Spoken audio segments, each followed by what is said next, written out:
Hi guys, I'm Mark and today I'm going to be reviewing the 2017 13-inch MacBook Pro with Touch Bar. Is it worth it, or can you find better value for money elsewhere? The 2017 MacBook Pro looks literally identical to the 2016 model, so what's different?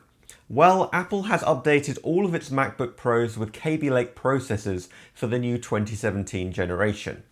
This not only delivers more power, but it also runs cooler and uses less power simultaneously. The base SSD storage of the entry-level MacBook Pro has been shrunk to 128GB, presumably to reach a lower price point, though you will get a faster processor and RAM compared to last year's model. At the point that the MacBook Pros sit at without a touch bar, 128GB of storage seems a little bit mean. Since last year, the keyboard with second generation butterfly mechanism feels like it's been slightly tweaked to offer a smoother, more responsive typing experience overall.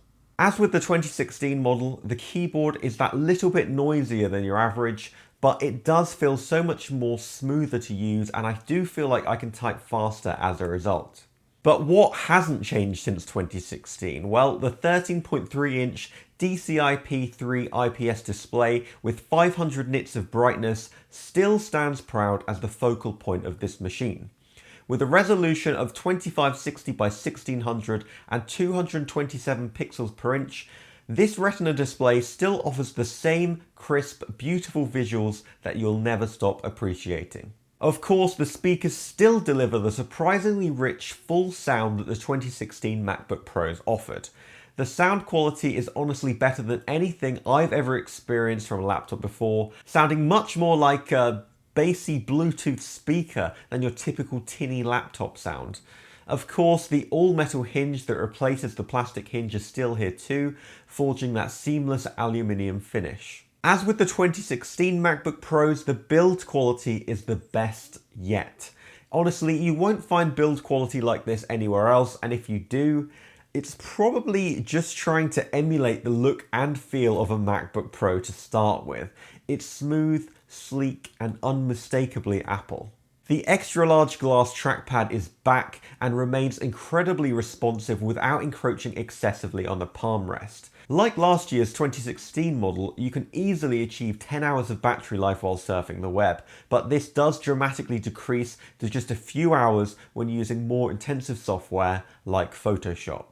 I found that it more than lasts the full working day if you're mindful of excessive multitasking. Of course, the infamous OLED touch bar display is still here too. Aesthetically, it looks great and the colours are incredibly vivid and crisp. The visibility isn't great under direct light thanks to the matte screen, but that does mean less fingerprints and smudges as a result too.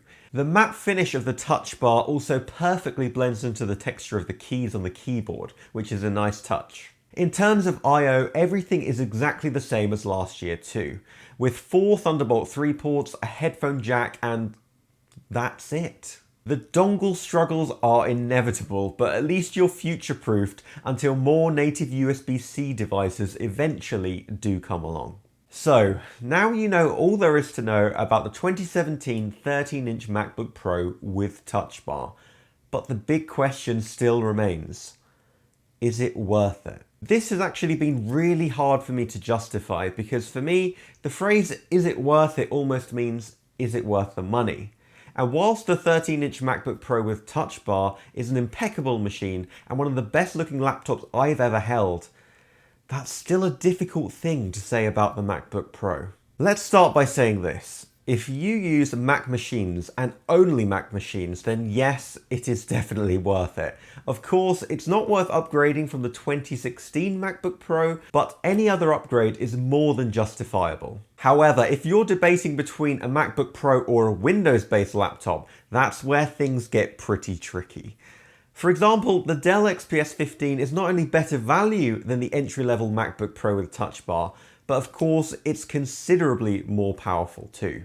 The 2017 MacBook Pro with Kaby Lake closes that gap somewhat, but the Dell XPS 15 still trumps it in every category, apart from build quality. The build quality of the Dell XPS 15 is great, but I hope that we can all agree, objectively, that Apple is unrivaled when it comes to build quality, style, and design. I think it boils down to this. Would you rather have a 15-inch Windows-based laptop that's a total powerhouse with the potential for gaming, with above-average build quality, or would you rather have a 13-inch MacBook Pro with Touch Bar and untouchable build quality? If you're objectively deciding purely based on stats on paper and value for money, I think you may already have your answer. So, where does that leave the 2017 13-inch MacBook Pro with Touch Bar? Is it worth it? Surely it can't be if you can get better value for money elsewhere, right? Well, if you're a little biased towards Apple, then yes, it is definitely worth it. You'll fall in love with it and never look back. Whilst I personally know I can get better specs and more power for my money, I simply don't need it. I don't intend to game on a laptop anytime soon, and I'm happy to instead own something with unmatched build quality, design, and innovation. I would personally recommend the 13-inch MacBook Pro with Touch Bar 2017 version, as it's now my go-to laptop, which I use everywhere. I take it out and about with me. I use it at home. I did used to use a Microsoft Surface Book, but I've been having a lot of issues with that I'll acknowledge in a future video. But still, even though I love the machine, there's no denying that the MacBook Pro lacks value for money in terms of specs, making it a tough purchase decision to justify. So that's it for another review. Please hit that like button if it helped you, because that really helps me.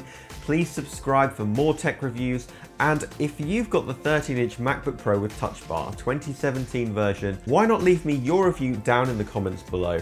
Was it a tough purchase decision for you to justify? How did you justify it? How do you feel that you can get more power elsewhere on a Windows-based machine? I'm going to be using this MacBook Pro all the time now, so if you have any questions for me about the daily use of it, anything like that, let me know. I may even make another video in the future answering all of your questions. Anyway guys, until next time, Mark, over and out.